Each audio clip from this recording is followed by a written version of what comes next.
Bayo, known on the streets of Lagos as VeryDarkMan, was a tough, straightforward man who fought for justice in his own way. A man of the people, he had made it his mission to expose the corrupt, to bring to light the hidden evils of powerful people who prey on the innocent. Everyone knew him for his courage, his no-nonsense approach, and his refusal to back down. But even the strongest warrior have blind spots. For VeryDarkMan, his weakness was love. He met Uwaila at a friend's wedding, and from that day, he was enchanted. She was graceful, soft-spoken, with a kindness in his eyes that seemed genuine. After a few months of dating, they got married. Life seemed perfect, but things started to change after a while. It was subtle at first, little secrets, missed calls she wouldn't explain, unexplained absence. But VeryDarkMan ignored it, assuming it was just the strain of adjusting to married life. Then, 2 months into their marriage, he found out that Uwaila was pregnant. When she told him, her face beamed with joy, and for a brief moment, VeryDarkMan let himself believe that everything would be fine. But something didn't sit right in his gut. It was as though her smile was forced, a mask hiding something far darker. That night, VeryDarkMan lay awake, the doubts troubling at him. He decided he couldn't ignore his instinct any longer. The very next morning, he started to dig. It wasn't easy. Uwaila was careful, very careful, but VeryDarkMan was relentless. And what he discovered left him shattered. VeryDarkMan learned that Uwaila wasn't just an innocent woman who had fallen in love with him. She was a spy, sent by his enemies to bring him down from within. The people who had sent her were powerful figures he had exposed in the past. They wanted him silenced. And what better ways than to plant someone close to him? Someone he trusted. Someone who could monitor him and feed them information. Uwaila's job had been to keep track of him, to report back to his plan, his contact, his movements.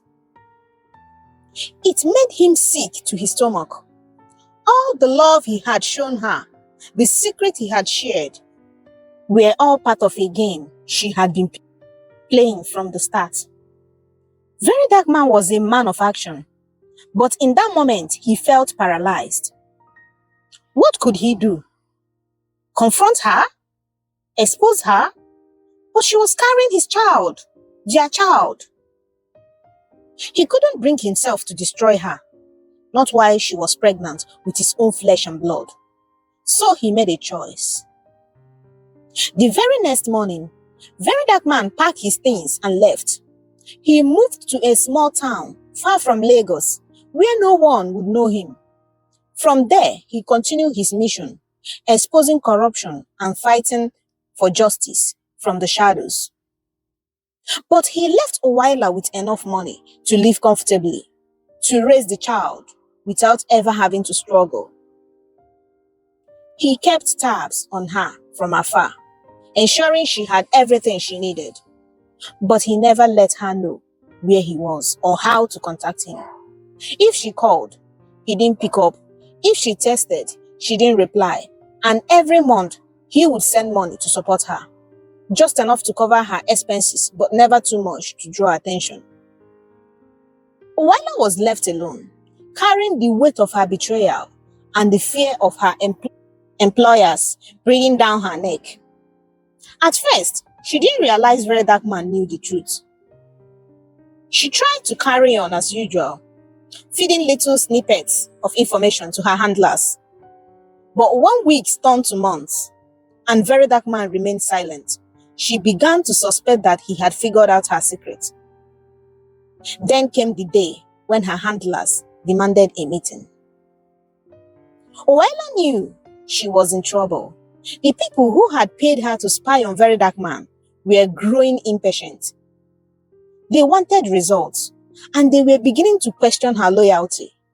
They demanded to know why she hadn't been able to locate him, why she hadn't fed them any new information for months. She knew she couldn't keep lying to them. They were dangerous people, and if they suspected she was holding back, they wouldn't hesitate to get rid of her. But Uwaila had made her own choice.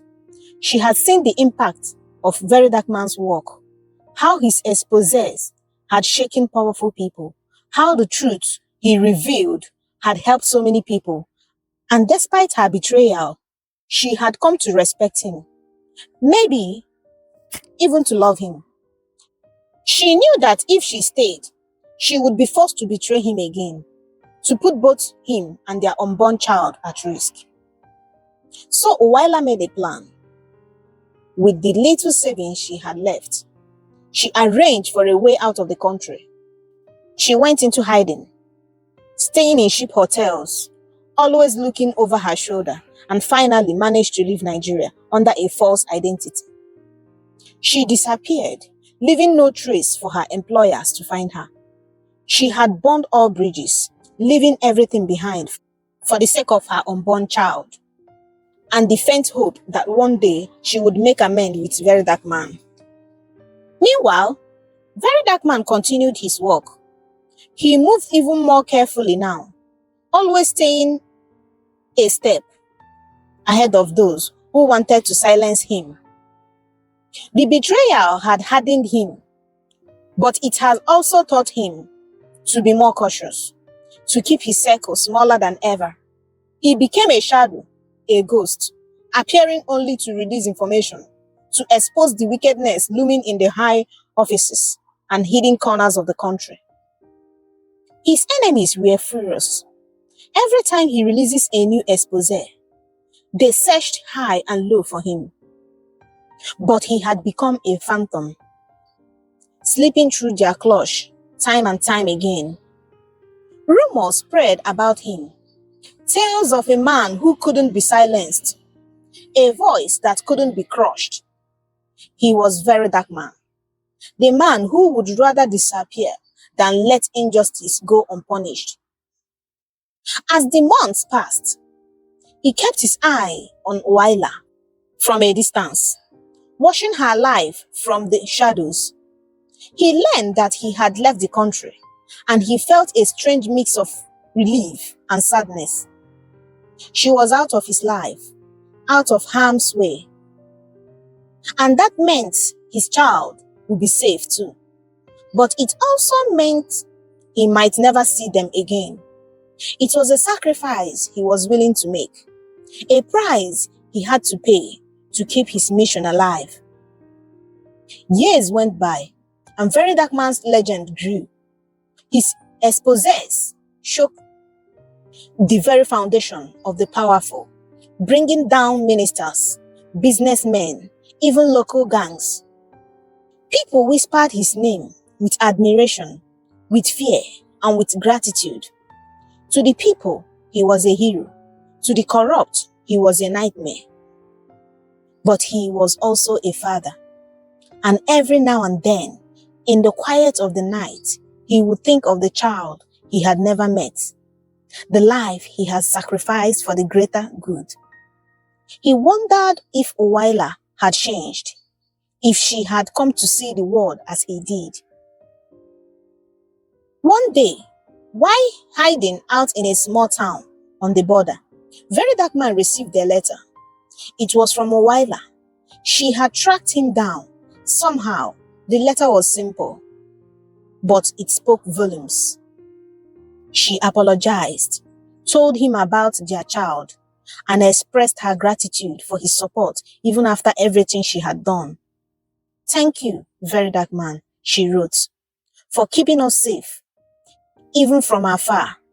I know I don't deserve it, but I hope one day our child can meet you, can understand the kind of man their father is."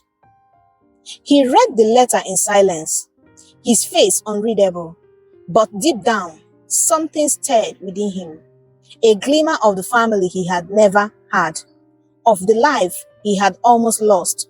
He didn't reply, and he knew he might never see them.